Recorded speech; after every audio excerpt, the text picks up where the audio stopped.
आपण जर या राहुरी मतदारसंघाची जर निवडणूक बघितली तर ही निवडणूक थेट वंचित बहुजन आघाडी वर्सेस भाजप अशीच निवडणूक होती. कारण इथे लोकांचा कल हा मतदानाचा आज भाजपला रोखण्यासाठी खूप मोठ्या प्रमाणामध्ये वंचित बहुजन आघाडीच्या बाजूने आपल्याला झुकताना दिसतोय.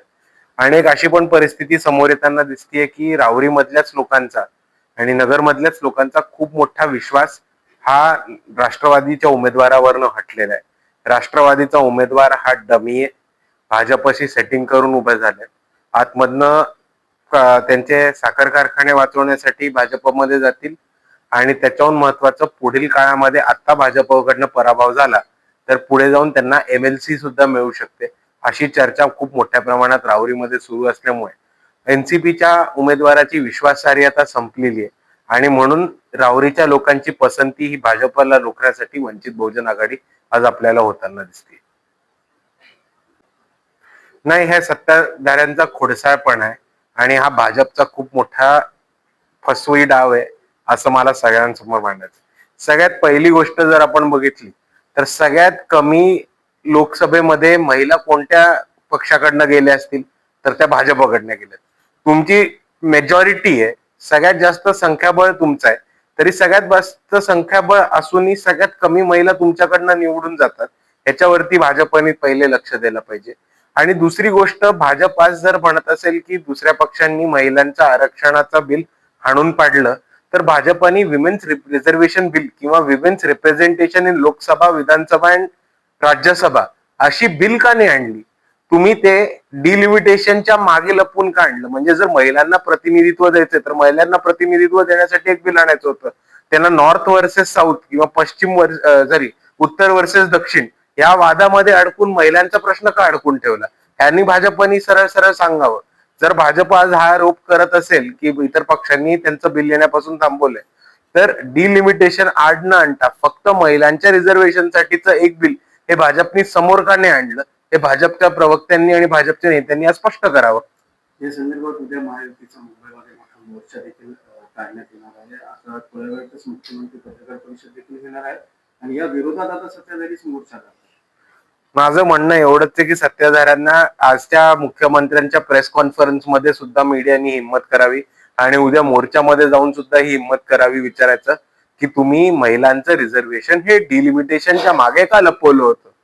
दोन वेगवेगळी बिल का नाही मांडली होती? किंवा पहिल्या महिलांचं बिल का नाही मांडलं आणि मग डिलिमिटेशन आणायचं होतं?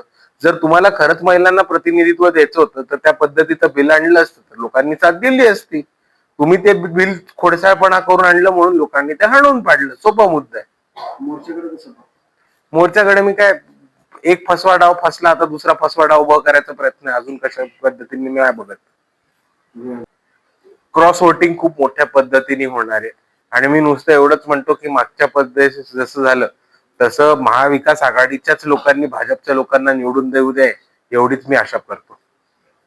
राज्यामध्ये सध्या हिंदू महाराजांचं प्रमाण जास्त वाढलेलं आहे. खरंच प्रकरणामध्ये अनेक राजकीय नेत्यांची नावं देखील पुढे येत आहेत, पण त्यांची पुढे चौकशी होताना दिसत नाही. कसं पाहता येईल? सत्ताधाऱ्यांना वाचवण्याचा सरळ सरळ प्रकार आहे.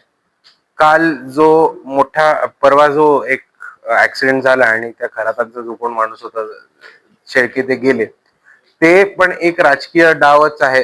कारण त्यांचा जो राईट हँड मॅन आहे तो इन्व्हेस्टिगेशनच्या वेळेस त्यांचा मृत्यू होतो, आपत्कालीन मृत्यू होतो आणि त्याच्यावरती जास्त इन्व्हेस्टिगेशन नाही होत.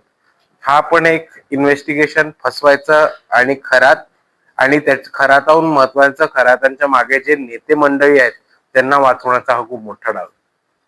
राज्यामध्ये सध्या ड्रग्सचं प्रमाण, अंमली पदार्थाचं प्रमाण वाढलेलं आहे. मुंबईमध्ये देखील एक घटना घडली, 2 जणांचा याच्यामध्ये मृत्यू झालेला आहे. तर कुठेतरी गृह खातं कमी पडते का या सगळ्या गोष्टी?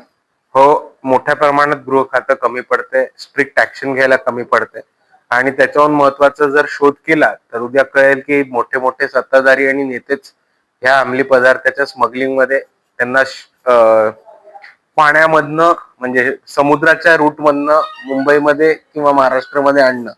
ते आणण्याचं ठिकाण कुठले? अडाणी पोर्ट.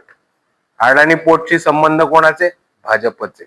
त्याचे पुढे जाऊन त्याच्यामध्येच नेते इन्व्हॉल्ड आहेत आणि त्यांचेच लोक ह्याच्या रॅकेटमध्ये, स्मगलिंग मध्ये आणि विक्रीमध्ये मोठ्या प्रमाणात इन्व्हॉल्व्ह असल्यामुळे त्याच्यावरती कुठेही महाराष्ट्रावर इन्व्हेस्टिगेशन नाही होते आपल्याला समोर दिसत. धर्मांतरांचे प्रकरण देखील समोर आलेलं आहे. नाशिकच्या TCS कंपनीचं प्रकरण बघितलं किंवा अमरावतीचं प्रकरण बघितलं. धर्मांतरासंदर्भात आता पुन्हा एकदा भाजप आणि भाजपच्या प्रणित जे काही संघटना आहेत त्या रस्त्यावर उतरतायत, आंदोलनं करतायत, त्याकडे कसं?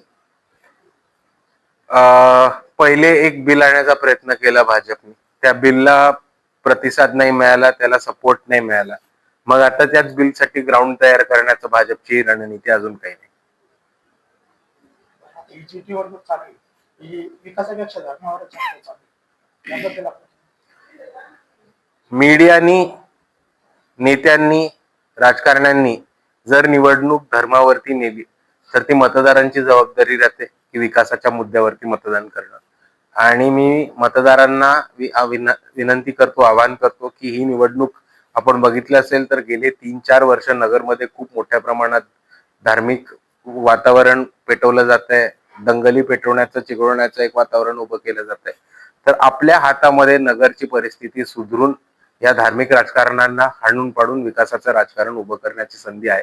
आणि मी मतदार बंधूंना एवढीच विनंती करतो की नगरमधलं धर्माचं राजकारण थांबवून एकदा परत विकासाचं राजकारण उभं करण्यासाठी वंचित बहुजन आघाडीला एक संधी द्यावी.